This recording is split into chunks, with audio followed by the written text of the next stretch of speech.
श्री गणेशाय नमः। जय श्रीमन नारायण, जय आदिशक्ति माता। दोस्तों, आज हम एक ऐसी कथा का श्रवण करेंगे जिसमें कर्मों का रहस्य और समय का न्याय। तो दोस्तों, आइए कथा को श्रवण करते हैं। बहुत प्राचीन काल की बात है। भारतवर्ष में अवधपुरी नामक एक प्रसिद्ध नगर था। वहाँ का राजा विक्रम केतु अपने धर्मवीरता और न्यायप्रियता के लिए बहुत प्रसिद्ध था।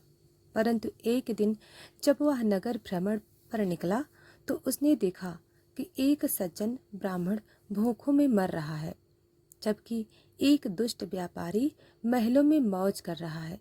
राजा का मन विचलित हुआ।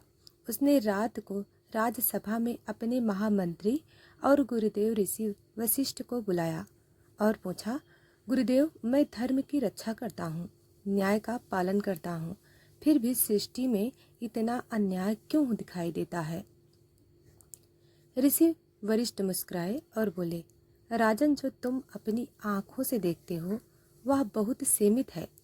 कर्मों का लेखा जोखा जन्म जन्मांतरों तक फैला हुआ है।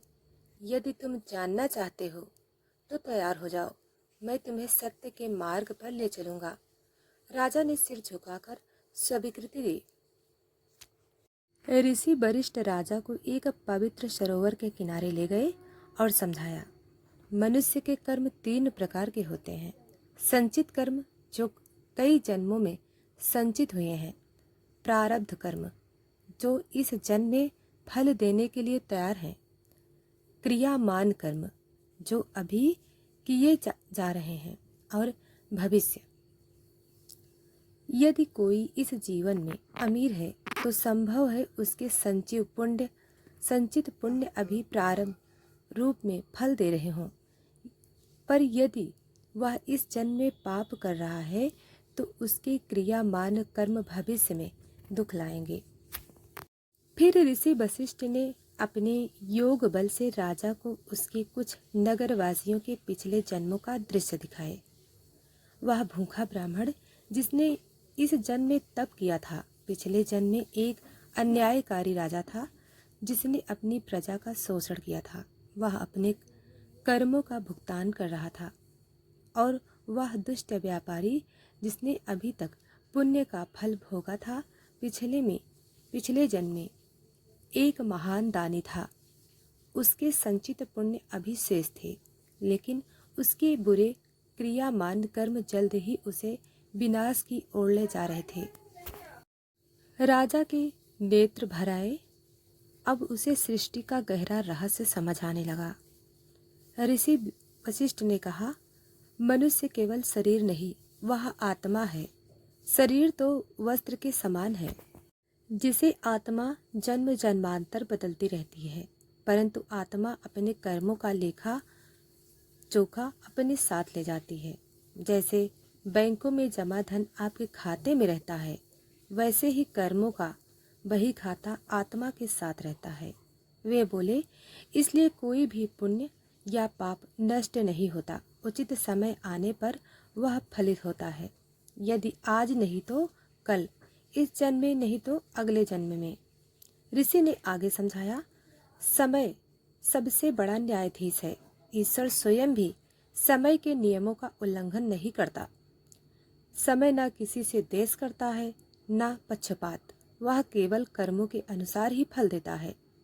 जो बीज तुमने बोए हैं वे निश्चित रूप से फल देंगे। जो कर्म आज छिपा है वह कल उजागर होगा। अंत में वशिष्ठ ने राजा को एक भविष्य दर्शन करवाया। राजा ने देखा कि वह व्यापारी कुछ वर्षों बाद दरिद्र होकर सड़कों पर भीख मांगता फिर रहा है, और वह भूखा ब्राह्मण धीरे धीरे विद्वान बनकर राजा का महामंत्री बन गया था। राजा विक्रम केतु की आंखें खुल गईं। उसने प्रण लिया कि वह सच्चे धर्म से कभी नहीं हटेगा, चाहे परिस्थिति कैसी भी हो। उसने यह समझ लिया कि न्याय में धैर्य चाहिए और कर्तव्य करते रहना चाहिए। फल की चिंता किए बिना कर्म में विश्वास रखना चाहिए। कर्म कभी नष्ट नहीं होता। प्रारब्ध कर्म इस जन्म की परिस्थितियां बनाते हैं। क्रियामान कर्म भविष्य को गढ़ते हैं। समय हर कर्म का न्याय करता है, चाहे अभी दिखे या बाद में। इस जीवन का सुख दुख कई जन्मों का परिणाम है। दोस्तों, अब हम आपको एक बहुत ही शिक्षाप्रद कहानी सुनाने जा रहे हैं, जिसमें कर्मों का लेखा जोखा चित्रगुप्त के दरबार में। तो दोस्तों, आइए श्रवण करते हैं। बहुत प्राचीन काल की बात है। ब्रह्मलोक के मध्य भाग में एक विशाल राज्यसभा थी, जिसे धर्म सभा कहते थे। वहाँ यमराज सिंहासन पर विराजमान थे और उनके दाहिने हाथ पर चित्रगुप्त खड़े थे, जिनके पास समस्त जीवों के जन्म जन्मांतर के कर्मों का लेखा जोखा दर्ज था। सभी आत्माएं जो मृत्यु के बाद शरीर छोड़ती हैं, इस धर्म सभा में लाई जाती हैं और उनके कर्मों के अनुसार अगले जीवन का निर्णय होता है। प्रथम दृश्य, आत्मा की यात्रा। दोस्तों, पृथ्वी पर एक राजा महानंद का निधन हुआ। वह अपने को धर्मात्मा समझता था, लेकिन स्वार्थ और घमंड से उसने अनजाने में कई अधर्म भी किए थे। उसकी आत्मा देह छोड़कर ऊपर चली और दो यमदूत उसे पकड़कर धर्म सभा ले आए। वहां स्वर्ण से जुड़ी सिंहासन पर बैठे यमराज ने गंभीर स्वर में कहा, चित्रगुप्त, इस आत्मा के कर्मों का लेखा जोखा प्रस्तुत करो। चित्रगुप्त ने अपने दिव्य ग्रंथ खोले। उनके ग्रंथों में न केवल कार्य बल्कि भावनाएं, इच्छाएं छिपी नियत तक दर्ज थी। चित्रगुप्त बोले, इसने धर्म के कार्य किए, मंदिर बनवाया, दान किया, किंतु कई बार दान दिखावे के लिए किया, अहंकार वश किया। न्याय किया, पर कुछ अवसरों पर लोभवश पक्षपात भी किया। सत्संग किया, पर कभी कभी दूसरों का उपहास भी किया। गरीबों की सहायता की, पर गुप्त रूप से घमंड भी पाला। यमराज गंभीर हुए। उन्होंने कहा, केवल बाहरी कर्म नहीं, अंतर की भावना भी महत्वपूर्ण है। जो अहंकार या स्वार्थ से प्रेरित हो, वह पुण्य नहीं कहलाता। तब धर्मसभा में एक दैवी शक्ति प्रकट हुई, धर्म देवता। उन्होंने महानंद से पूछा, हे आत्मा, आपने किए हुए कर्मों के प्रति क्या तुम्हारी सच्ची भावना थी? महानंद ने सिर झुकाकर कहा, प्रभु, मैंने अच्छा बनने का प्रयास किया, परंतु मैं अहंकार और लोभ से पूर्णतः मुक्त नहीं हो सका। मैं अपने दोषों को स्वीकार करता हूँ। यमराज के नेत्रों में गंभीरता थी, पर कोप नहीं। उन्होंने कहा, जो अपने दोष को स्वीकारता है, उसे सुधार कर अवसर दिया जाता है। चित्रगुप्त ने सुझाव दिया, इसके पुण्य कर्म इसे अगले जन्म में फिर एक सम्मानित जीवन देंगे, किंतु अहंकार और स्वार्थ के द्वेष दूर करने हेतु इसे ऐसे परिवार में जन्म देना चाहिए जहां संघर्ष, सेवा और विनम्रता का पाठ सिखाया जाए। यमराज ने निर्णय दिया, यह आत्मा अगले जन्म में एक सामान्य किसान के घर जन्म लेगी। उसे परिश्रम, सच्चाई और विनम्रता का जीवन जीकर अपने शेष कर्म सुधारने होंगे। महानंद की आत्मा झुकी, कृतज्ञ हुई और पुनर्जन्म की ओर प्रस्थान कर गई। धर्मसभा पुनः मौन हो गई। चित्रगुप्त ने अपने ग्रंथ को फिर से समेटा और अगली आत्मा का लेखा जोखा खोलने लगा। केवल कार्य नहीं, कार्य के पीछे भावना भी महत्वपूर्ण है। कर्मों का न्याय शरीर छोड़ने के बाद भी जारी रहता है। कोई भी पाप या पुण्य लुप्त नहीं होता। चित्रगुप्त का लेखा जोखा सटीक होता है। सच्चे हृदय से किया गया प्रायश्चित भी महान होता है। हर आत्मा को सुधार का अवसर मिलता है। यही ईश्वर का न्याय है। धर्म सभा में निर्णय केवल कर्मों से नहीं, मन की सच्चाई से भी होता है। स्वयं को सुधारने का अवसर हर आत्मा को मिलता है। जब महानंद की आत्मा पुनर्जन्म की तैयारी में थी, तभी चित्रगुप्त ने संकेत किया कि एक नई आत्मा का बुलाया जाए। एक व्यापारी की आत्मा जो जीवन में पाप और पुण्य दोनों का मिश्रण था। यमदूत उसे यमराज के दरबार में लाए। यमराज ने धर्म सभा के सामने अपने त्रिनेत्र यमलोक का विशाल रूप दिखाया। जहाँ पुण्य आत्माएं थीं, वहाँ स्वर्ग के द्वार खुले थे। सुंदर उद्यान, सुरम्य नदियाँ, मधुर संगीत, अमृत की वर्षा। और जहाँ पापी आत्माएं थीं वहाँ नरक के द्वार दिखाई देते थे। अग्नि की नदियाँ, कांटों के जंगल, तप्त ताम्र पात्र। यह दृश्य देखकर आत्माएं कांप उठी। चित्रगुप्त के पास 3 अद्भुत ग्रंथ थे। सत्य कर्म ग्रंथ, जहाँ अच्छे कर्म दर्ज थे। अकर्म ग्रंथ, जहाँ किए बिना छोड़े गए कर्तव्य दर्ज थे। दुष्कर्म ग्रंथ, जहाँ पाप और बुरे कर्मों की सूची थी। इन ग्रंथों में हर जीव का संपूर्ण जीवन लिखा था। यहाँ तक कि मन के संकल्प, विचार और अवचेतन भावनाएं भी दर्ज थीं। चित्रगुप्त ने यमराज से कहा, हे धर्मराज, मनुष्य के कर्म केवल शरीर से नहीं, उसके मन और वाणी से भी होते हैं। इस आत्मा ने भले कुछ पुण्य कार्य किए हैं, लेकिन उसका मन कपट से भरा था, इसलिए इसे दोनों का मिश्रित फल मिलेगा। यमराज ने धर्मगति के अनुसार निर्णय सुनाया। इसके पुण्य के कारण इसे 6 मास स्वर्ग में सुख भोगने दिया जाएगा। इसके पापों के कारण 1 वर्ष नरक में प्रायश्चित कराया जाए। इसके बाद इसे पुनर्जन्म का अवसर मिलेगा ताकि वह अपने दोषों को सुधार सके। यमदूतों ने आत्मा को पहले स्वर्ग की ओर भेजा। वहाँ अप्सराएं, गंधर्व, अमृत कलश, संगीत, नृत्य सब कुछ था। परंतु स्वर्ग का सुख क्षणिक होता है, जैसे पतझड़ में झड़ते पुष्प। जब पुण्य समाप्त होता है, आत्मा को नरक की ओर ले जाया गया। वहाँ उसे अपने पापों का भोग करना पड़ा। यह दंड सुधारने के लिए था, न कि केवल पीड़ा देने के लिए।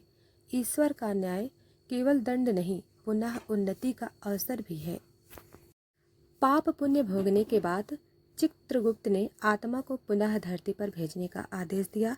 इस बार आत्मा को ऐसी परिस्थिति मिलेगी जहां उसे करुणा का आभास करना होगा, जहां उसे स्वार्थ से बचकर सेवा करनी होगी। जिसे सुनार सोने को बार बार तपाता है, वैसे ही आत्मा को कई जन्मों तक तपाया जाता है ताकि वह अंततः पूर्ण निर्मल हो जाए। धर्म देवता ने धर्म सभा में उद्घोष किया, हे जीवात्माओं, याद रखो, कर्म ही तुम्हारे भविष्य का निर्माता है। कोई देवता, कोई दैव तुम्हारे कर्मों से बड़ा नहीं। जैसा करोगे वैसा पाओगे। केवल बाहरी पूजा या व्रत नहीं, अंतःकरण की सच्चाई और निष्कलंक भावना ही मुक्ति का मार्ग है। सत्य, सेवा, प्रेम, करुणा, यही श्रेष्ठ धर्म है। अन्य सब अस्थाई हैं। हर आत्मा अपने कर्मों का लेखा जोखा लेकर धर्म सभा में जाती हैं। चित्रगुप्त के ग्रंथ किसी भी कर्म को नहीं भूलते, चाहे छोटा हो या बड़ा। स्वर्ग और नरक असली हैं, पर वे अस्थाई नहीं, सुधार की प्रयोगशाला हैं। पुनर्जन्म आत्मा के शुद्ध होने तक चलता है।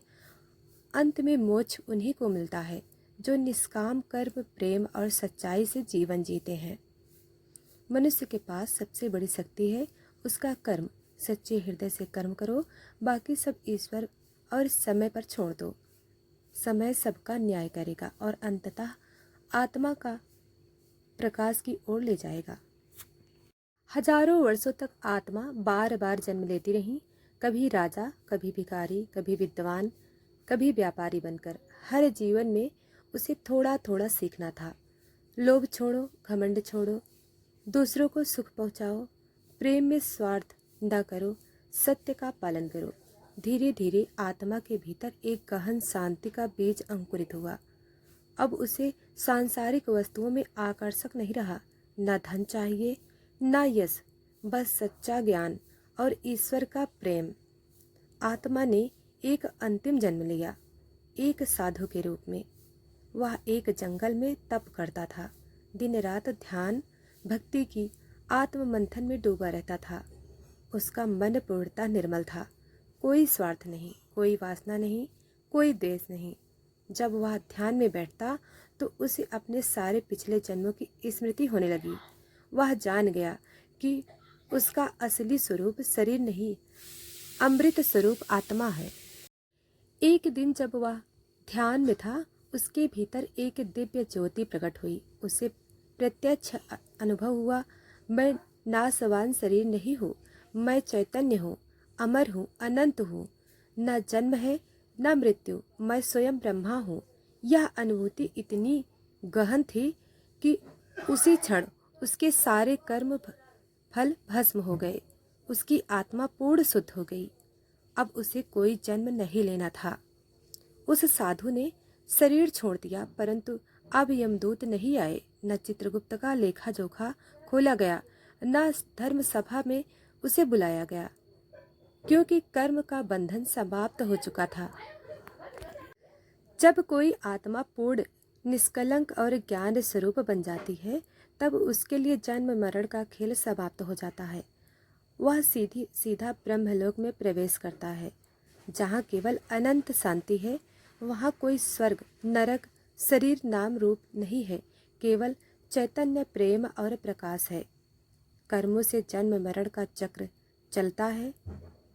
ज्ञान भक्ति और निष्काम सेवा से आत्मा शुद्ध होती है। जब आत्मा अपने शुद्ध स्वरूप को पहचान लेती है, तब वह मोक्ष पाती है। मोक्ष ही आत्मा की अंतिम मंजिल है। अनंत शांति है, अनंत प्रेम, अनंत अस्तित्व। दोस्तों, इसमें एक श्लोक है, महाश्लोक सार। न जातो न म्रियते कदाचित्, नायं भूत्वा भविता वा न भूया, अजो नित्य शाश्वतोपम पुराणुम न हन्यते हन्यमाने शरीरे। अर्थात आत्मा न कभी जन्म लेती है न मरती है। वह अजन्मा, नित्य, शाश्वत और पुरातन है। शरीर के नष्ट होने पर वह नष्ट नहीं होती। दोस्तों, आपको यह कथा कैसी लगी? आप वीडियो को लाइक और चैनल को सब्सक्राइब करें और हमें कमेंट करके ज़रूर बताएं। धन्यवाद।